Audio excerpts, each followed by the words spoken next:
Hey there, Taylor Ellwood here, and welcome to the latest Magical Experiments live stream.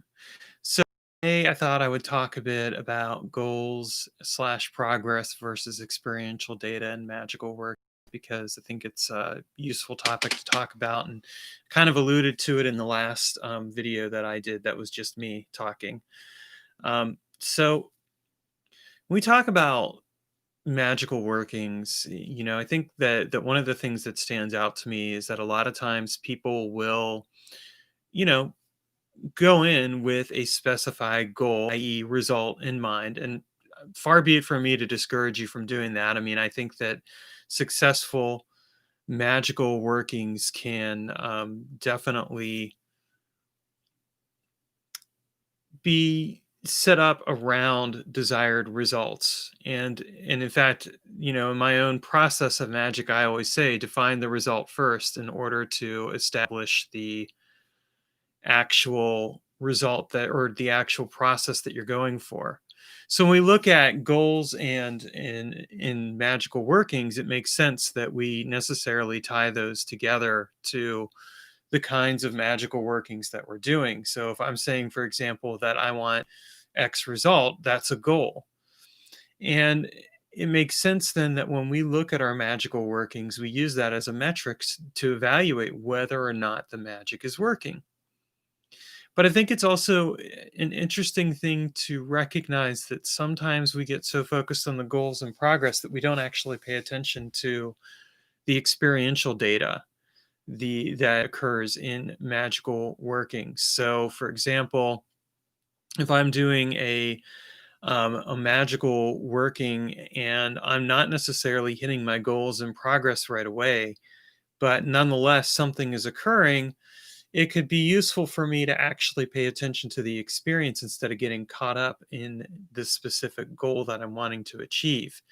This is also known sometimes as a lust for results. So, for example, if I'm lusting for a result, I'm so fixated on that goal that I want to achieve that I'm letting that goal dictate, the experience, and it becomes a kind of a blinder of sorts where I'm only seeing what I want to see or what I'm not seeing, as the case may be.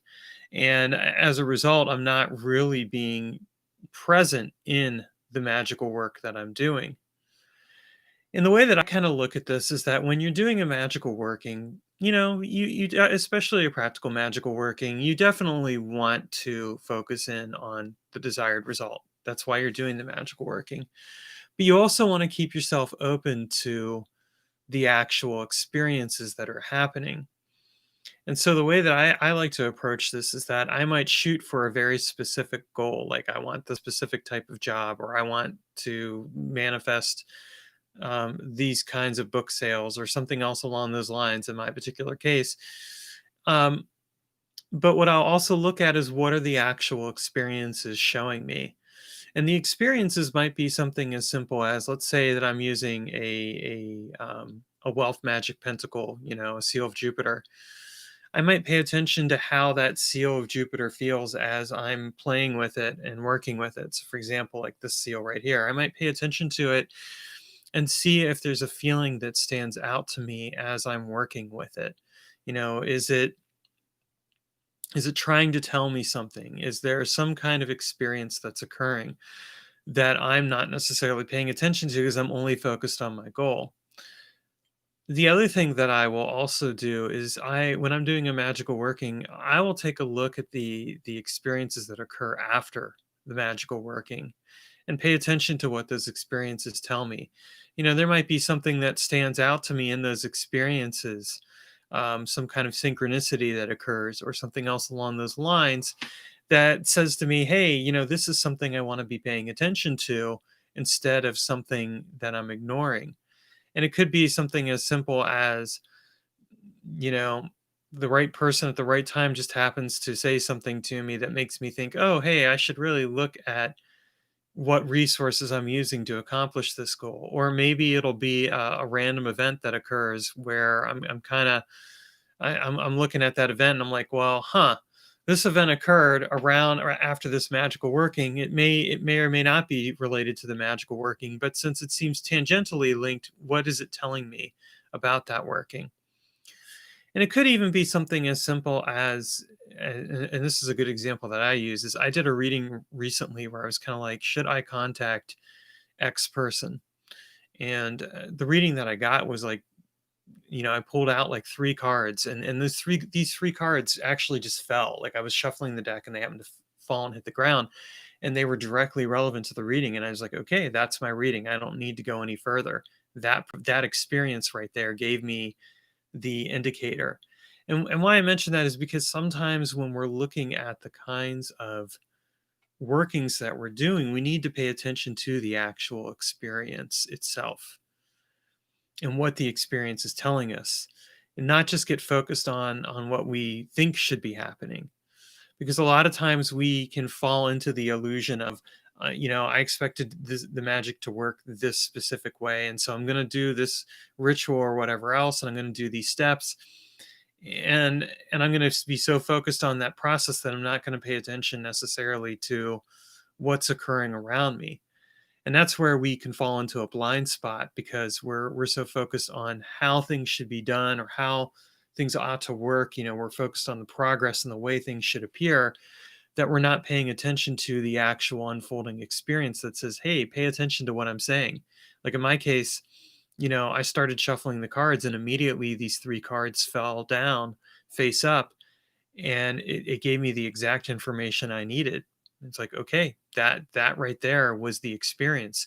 Instead of just putting those cards back in and continuing to shuffle to see what else, what I would get, I trusted the message and trusted the medium to speak to me.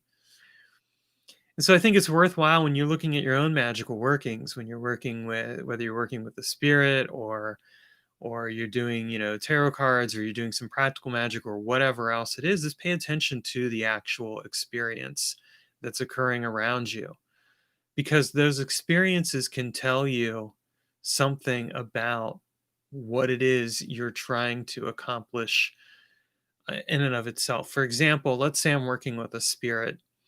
Um, I'm going to pay attention to how that spirit might show up. Maybe I'll hear that spirit's voice in my mind, you know, but maybe not. And maybe the way that spirit's going to manifest is going to be through a felt experience, a tactile experience, or something else along those lines. So I'll pay attention to that as well, because that could be something, or I'll pay attention to what I smell or taste. Is there a smell that stands out to me, or a taste that stands out, or something else along those lines? And I share that because, again, we can have set expectations around how something ought to occur, and we can let those expectations get in the way of actually opening us up to the experiences that we could be having. In other words, if I'm so focused on having a spirit show up a specific way, like I want it to show up in a physical form, and to speak in an audible tone or whatever else, I might be missing the information and the way the spirit is communicating with me, because I'm so focused on my own expectations and my own thoughts around how things ought to show up, instead of paying attention to the actual experience itself. The experience is always going to guide you in your magical work. And what I really mean by that is that when you do your magical work, pay attention to the experience, open yourself up to it. Don't let your own expectations cause you to miss out on the experience, because expectations are a form of stress and pressure that we put on ourselves, but it's also a form of stress and pressure that we put on our magical workings and on other things. And when you get fixated on like how you think things ought to occur, that's where you begin to block yourself out from actually being open to the experience and what it can tell you. And I find, like, for me, that a lot of my magical workings have had very subtle experiences that have nonetheless pointed the way toward the result. Maybe not necessarily in the way that I thought the result was going to manifest, but nonetheless, the result ended up manifesting because I paid attention to the experience and I let myself be open to it, instead of getting fixated on how I think something ought to appear or manifest. And so, this is where we as practitioners can benefit, because if we start saying like, hey, well, what are the experiences that I'm having, and we start recording those and keeping track of the data, then we can compare that to the actual goals that we want to accomplish with this magical working, and see if the experiential data is pointing toward that or pointing away from it.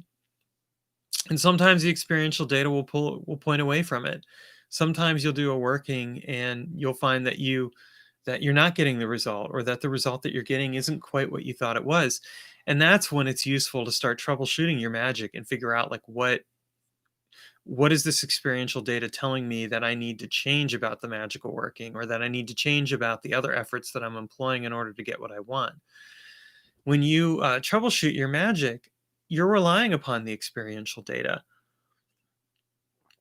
You're relying upon the actual experience that you're having, and you're letting that experience guide you toward recognizing and realizing what is or isn't working in your magical work, what is or isn't getting in the way of your goals. And sometimes it's going to be a realization around, for example, oh, I'm sabotaging myself. Like I say I want this, but really some part of me doesn't want it, and that's why. Or it could be something along the lines of, here's this specific goal that I want to achieve, but I haven't defined it clearly enough. I haven't really thought it out in terms of how I'm going to get it, and so the magical working isn't working, or it's working but it's too broad.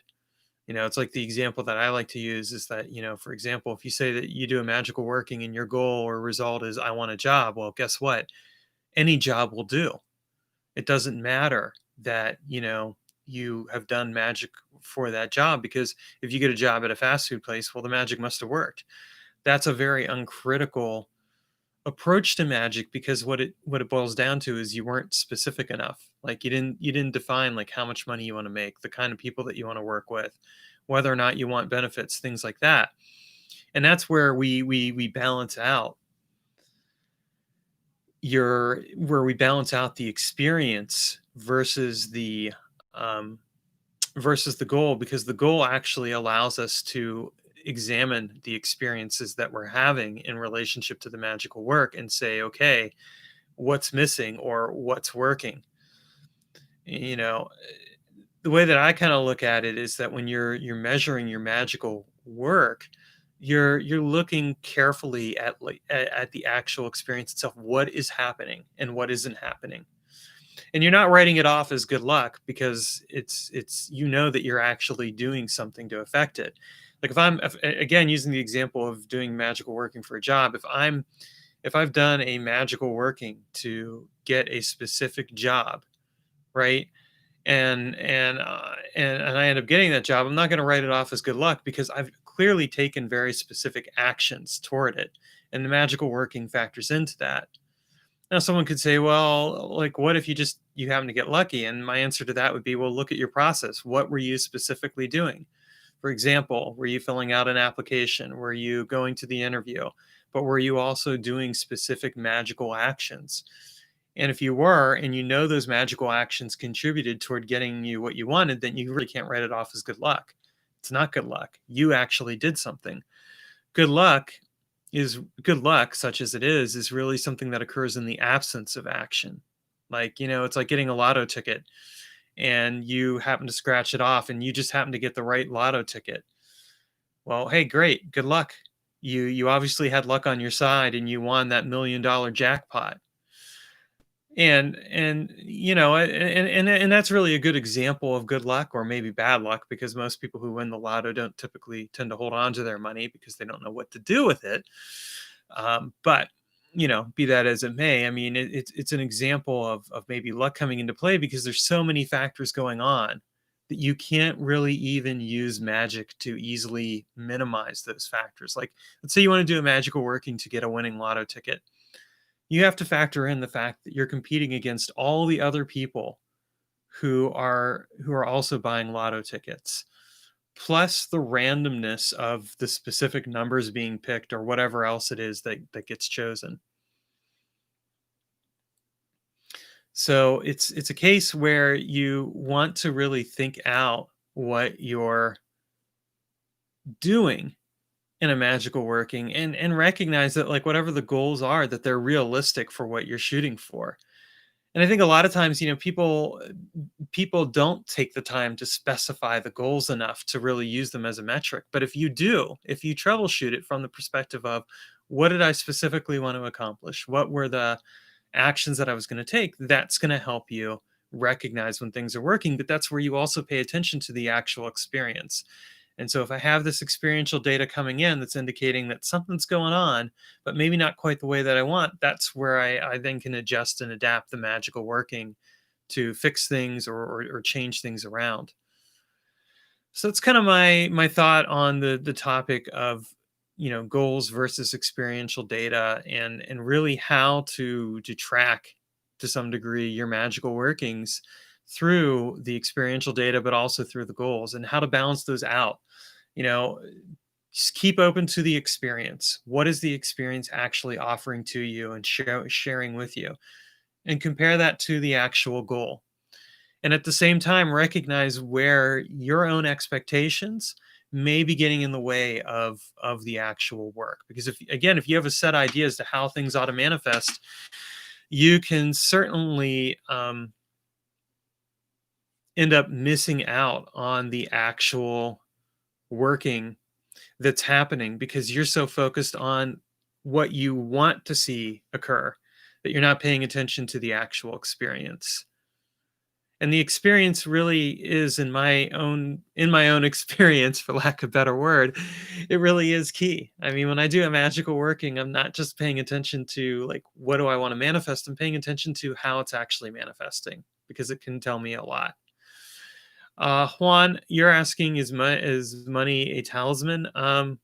Yeah, I mean, why not, right? It's a very potent talisman. All right, so hopefully I answered the rest of your questions. I certainly tried to mix those questions in, even though one or two of them was a little off topic. But thanks again for watching this video, and it'll be up in a little while here on Facebook and other places as well. If you found this video helpful, make sure you click the subscribe button, and also click the notification bell, so that way you get notified when I go live or when I upload videos. Thanks, and have a great evening.